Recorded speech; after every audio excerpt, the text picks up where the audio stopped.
आपकी डाइवोर्स हुई हुई है। जी बिल्कुल। So I don't want to go into कि क्या हुआ, कैसे हुआ। Well, let me tell you something. It was arranged and it was when I was 19. Okay. ये मैं बताना इसलिए चाह रही हूँ because I think it's very important. I mean, मेरे माँ बाप ने एक परफेक्ट रिश्ता ढूंढा था, एक परफेक्ट एक बैकग्राउंड रिसर्च भी की थी, लेकिन हमें लगता है कि जो रिश्ता बाहर से है वो बहुत अच्छा होगा और बहुत सब कुछ बनेगा। But I think मैं 19 साल की थी, एक तो मैं 2 साल पीछे भी थी पढ़ाई में तो I was still doing my A levels के, मैं रिजल्ट का वेट कर रही थी। तो आई थिंक मैं बहुत बच्ची थी क्योंकि मैं बचपन से शेल्टर्ड चाइल्ड थी, आई एम द यंगेस्ट। तो मैं खुद भी जिस उम्र में लड़के 19 साल में स्मार्ट होती नहीं थी, हाँ every decision was made for me. ठीक है ना, अगर मुझे मेरा भाई डांटता था कि जो ये तुमने गलत किया, या वो कहते तो तुमने गलत किया, तो मैं कहती थी हाँ भाई मेरी गलती है, मैं तो बच्ची हूँ, ठीक है ना। तो आई थिंक लड़कियाँ जो हैं, जो बीवियाँ हैं, वो पार्टनर्स होती हैं, वो बच्चियाँ नहीं होती हैं हस्बैंड की। बिल्कुल। तो जब मेरी शादी हुई, he was 8 years older than me and I think it takes 2 to tango। मैं ये नहीं कह रही कि मैं बिल्कुल गलत थी, लेकिन मैं बड़ी नहीं हुई, मेरा आंगन बहुत छोटा था। तो अगर मुझे कोई कहता था ना कि ये तुमने गलत किया, तो मुझे लगता था मैंने गलत किया है, हालांकि हो सकता है मैंने गलत ना किया होता, मुझे वो संभालना ही नहीं आया। मेरा आंगन बहुत छोटा था। तो मैं कहती हूँ कि just education is not important. आप जाएँ, आप अपनी बेटियों को पढ़ाई तो दे रहे हैं, लेकिन बाद में आप उन्हें घर क्यों बिठा रहे हैं? आप जाएं, आप उन्हें रियल वर्ल्ड में भेजिए, आप उनको जॉब्स दिलवाएं ताकि उन्हें पता चले, वो डिफरेंट लोगों से मिले। मेरी जो दुनिया थी वो मेरी बेस्ट फ्रेंड थी और मेरे माँ बाप थे और मेरे कज़न्स थे। उसके बाहर मैं लोगों को जानती नहीं थी। मुझे सैलून में जाके सलाम नहीं करना आता था, मुझे अपने ससुराल वालों से मिलना नहीं आता था। मुझे लगता था कि अगर मुझे ज़रा सी बात पर उनसे डांट पड़ जाती थी तो मुझे लगता था कि मैं बहुत गलत हूँ, मुझे अपने लिए स्टैंड लेना नहीं आता था, जो कि मेरी बहन को आता था। तो ये बहुत इंपॉर्टेंट है कि आप बच्चियों की शादी ना करें विदाउट एक्सपोजर। आप जाएं, throw them in the real world, ताकि उन्हें पता चले, उन्हें अपनी वैल्यू पता चले, उन्हें अपनी वर्थ पता चले, ताकि वो अपने हस्बैंड के साथ उनकी कंप्लीट पार्टनर बने। एक दूसरे की, मैं आई बिलीव इन इक्विटी, कि आप एक दूसरे की कमियां पूरी करते हैं। बिल्कुल। You can not be equal to a man because you are not a man, you are a woman. A man can not be equal to a woman, but इसका मतलब ये नहीं है कि औरत मर्द से छोटी हो गई या मर्द औरत से बड़ा हो गया या मर्द औरत से छोटा हो गया। हमारे दोनों डिफरेंट दुनिया में हम रोल्स के लिए पैदा हुए हैं और उन रोल्स को हमने पार्टनर्स बन के इकट्ठा करना, एक दूसरे की कमियों को पूरा करना। और वो हम कैसे करेंगे? जब हम एक दूसरे को समझेंगे एक पार्टनर की तरह। ऐसे नहीं कि एक मियाँ जो है वो अपनी बीवी को बच्ची समझ रहा है, और वो बीवी वाकई में बच्ची है क्योंकि वो तो अभी पढ़ाई करके निकली है। सो इट्स वेरी इंपॉर्टेंट कि लड़कियां जॉब करें, आपको उनका एक्सपोजर बढ़ाए। वरना लड़कियों को होता है ना कि बेटों को बाहर जाने की इजाज़त मिल रही होती है दोस्तों के साथ। आप लड़कियों को भी, अपनी बेटियों को भी वही ट्रस्ट दें कि वो भी इतने ही बजे घर आएँ, लेकिन आप उनको सही और गलत की पहचान बताएं कि बेटा ये सही है, ये गलत है, अब जाओ मेक योर चॉइस। ताकि हम पैदा तो सही और गलत की सेंस लेके हुए हैं ना, तो आप उनकी तरबियत करें, बजाय इसके कि मैं पाबंदी लगा दूं अपनी बेटी पे कि तुम बाहर नहीं निकल सकती और मेरा बेटा हर जगह जा रहा है। तो मेरी बेटी तो मेरे खिलाफ हो जाएगी, वो तो रिबेलियस हो जाएगी, और अगर उसका कोई एक्सपोजर नहीं होगा लोग उसका फ़ायदा उठाएंगे।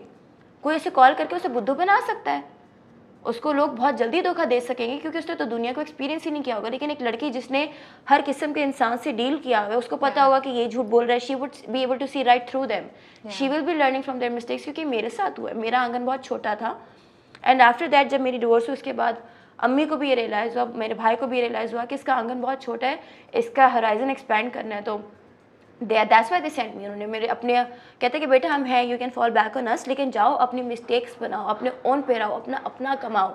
हम तो हैं, लेकिन तुम्हें असल दुनिया की ज़रूरत है क्योंकि तुम बहुत शेल्टर्ड हो। और मैंने देखा कि बहुत सी बच्चियाँ हैं जो मेरे से बहुत छोटी हैं और उनके अंदर बहुत अकल है क्योंकि उन्होंने बहुत सी छोटी सी उम्र में दुनिया देखी है। तो I think this is very important. आपने बहुत अच्छी बात बोली है कि उनको रिस्ट्रिक्ट नहीं करो, उनको कॉन्फिडेंस दो, उनको सही और गलत का जो आप कॉन्फिडेंस अपने बेटे को दे रहे हैं वही आप अपनी बेटी को दें, और कहेंगे बेटा ये दोनों को बिठा के बताएं कि ये गलत है, ये सही है, अब आपने जो करना है आप करो। मैंने जब जोया की टेड टॉक सुनी थी तो मुझे तभी से मेरे जहन में ये ख्याल आया था, क्योंकि आजकल अगर आप हमारे इंटरव्यूज़ देख रहे हैं तो हम बहुत डिफरेंट टाइप की कॉन्वर्सेशंस कर रहे हैं, और आज हम इसी टॉपिक जो डाइवोर्स है उससे हम रिलेटेड बात करेंगे, बिकॉज जोया एक बहुत यंग एज में इससे गुजरी हैं, और सो मे बी वो हमें वो चीज़ें बता सकें जो हम सब, जो बहुत सी लड़कियाँ उसको उसे एज अ गाइडेंस रिलेट कर सकती हैं, उससे गाइडेंस ले सकती हैं। जोया, डाइवोर्स कैसे चेंज करती है आपको? Does it change you? Yes it does क्योंकि देखिए मैं लाइक आई सेड, मैं एक बच्ची थी, 19 साल से भी छोटी उम्र की मेरी सोच थी, और मैं वाकई में, क्योंकि मैं ऐसी सोसाइटी में बड़ी हुई थी कि सारे कहते थे अच्छा गलती हुई है, because people always blame the women. तो मुझे याद है मेरी एक टीचर थी, she was divorced and I would be like हाँ इन्हीं की गलती होगी ना, बिकॉज और मुझे लगता था कि divorce was my biggest nightmare. मेरी सबसे बड़ी जो मेरा फियर था ना दुनिया का कि ओ माय गॉड मेरे पे डिवोर्स का धब्बा ना लगे, और वही हुआ। And what doesn't kill you makes you stronger. मैंने कहा अब तो हो गई ना, because I couldn't live with him, तो I decided to just part ways. और मेरा भाई भी, एवरीबडी वाज कंसर्न कि बेटा बस निभा लो, बस एक दफ़ा चला लो। और उस एक दफ़ा चलाने के चक्कर में थिंग्स गॉट इवन वर्स, क्योंकि लोग क्या कहेंगे, लोग क्या कहेंगे, लड़की की डिवोर्स हुई, लोग क्या कहेंगे 3 महीने के अंदर, ये 1 साल के अंदर। तो उस लोग क्या कहेंगे कि चक्कर में, वो कौन है लोग जो कहेंगे? Are they paying my bills, are they there when I am sick? वो तो आते हैं, खाना खाते हैं, वो चले जाते हैं, ठीक है ना। तो मैंने कहा कौन लोग, भाई कौन लोग हैं जो क्या कहेंगे, और कहाँ हैं वो लोग, मुझे नज़र क्यों नहीं आ रहे। उसके बाद जब मेरी जो सेपरेशन हुई थी, मैं घर आई तो बहुत से लोग थे, दूर के रिलेटिव्स कह लें, वो आते थे और मैं जिंदा लाश लगती थी तब, लेकिन वो कहते थे आप तो बड़ी प्यारी लग रही हैं। उनको पता है सब कुछ, लेकिन ना चस्के लेने के लिए आते थे, आप तो बड़ी प्यारी लग रही हैं, आप तो बड़ी फ्रेश लग रही हैं, आपके हस्बैंड कहाँ हैं, वो भी आए, वो भी आपके साथ यहाँ पे शिफ्ट, मैंने सुना आप यहाँ पे शिफ्ट हो गए हैं।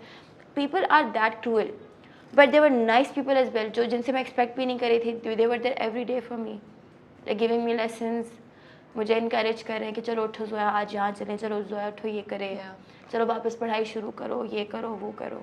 यहाँ से भी ऐसे बहुत से लोग थे, तो मुझे ये लेसन लर्न करने को मिला था। But I decided to talk about it. आज मेरे बहुत से फ्रेंड्स हैं जो मुझे मना करते हैं कि why do you tell that you are divorce, why do you do this, why do you do that. मैंने कहा why can not I tell them. कोई भी बच्ची होंगी जिनके साथ ये सब कुछ हो रहा होगा, और अगर वो मेरी बात सुन सकती है तो उनके अंदर ये कॉन्फिडेंस आएगा कि if you wanna get divorced it's fine, if you are divorced उसको छुपाने की ज़रूरत नहीं है, इट्स फाइन। ये आपको लेबल नहीं करती। इस्लाम में इससे बुरा समझा है, इसलिए क्या, क्यों बुरा समझा है, नापसंद किया है, लेकिन मना तो नहीं किया ना, गुनाह तो नहीं है ना। नापसंद इसलिए किया कि निभाने की कोशिश करो, कि हो सकता है कि एक बच्ची इतनी अनरीजनेबल हो कि अच्छा मेरी फेवरेट जगह पे मुझे नहीं लेने जा रहे, तलाक। समझ रहे, because marriage is a serious commitment, तो थोड़ा तो आप उसमें एफर्ट डालो ना। लेकिन जब बिल्कुल भी नहीं निभ रही है तो ठीक है, पार्ट वेज। एक जिंदा लाश होने से बेहतर, या खुदकुशी से बेहतर, या किसी मर्डर से बेहतर एक डिवोर्स है। And now I am very glad where I am, and I don't think कि मेरा रिग्रेट था जिंदगी का। मैं पेरेंट्स को इनटू गिल्ट समा, मैंने कहा आप लोग मेरी बुराई तो नहीं सोच रहे थे, आप लोगों ने बहुत अच्छा रिश्ता पसंद किया था, लेकिन नहीं भी तो इट्स फाइन। एंड मुझे लगता है कि अगर मुझे वो एक्सपोजर ना मिलता ना, तो मैं आज यहाँ ना होती। But that experience was very important in my life. But divorce इंसान को कैसे चेंज करती है? आपको क्या चेंज किया आपके अंदर? मुझे बहुत स्ट्रांग बना दिया इमोशनली। क्योंकि कहते हैं 2-3 दुख होते हैं, उनमें से एक मौत होती है जिससे आप बहुत मुश्किल से रिकवर करते हैं, और डाइवोर्स भी होती है जिससे आप बहुत मुश्किल से रिकवर करते हैं। तो that's what I want to understand कि जो लोग, मतलब how does it change you? देखिए मेरा डिवोर्स मेरे लिए ना उस तरीके से, I think I was too naive and too young to understand the label of divorce as well. वो तो मुझे लोगों के सलूक से पता चला ना। या जो मेरा अपना फेयर था, जब मैंने कहा ना मैं नहीं कर सकती, मेरे हाथ पैर कांपते थे, and it's something that I don't even remember. मैं इतनी उस चीज़ को लेके आपके लिए नम हो गई हूँ, that is so easy for me to talk about it. I am not even getting emotional. I think आप रिकवर कर चुकी हैं बहुत अच्छे तरीके से, but it wasn't, it took me a long time not to recover from the divorce itself, but to recover from how people treated me.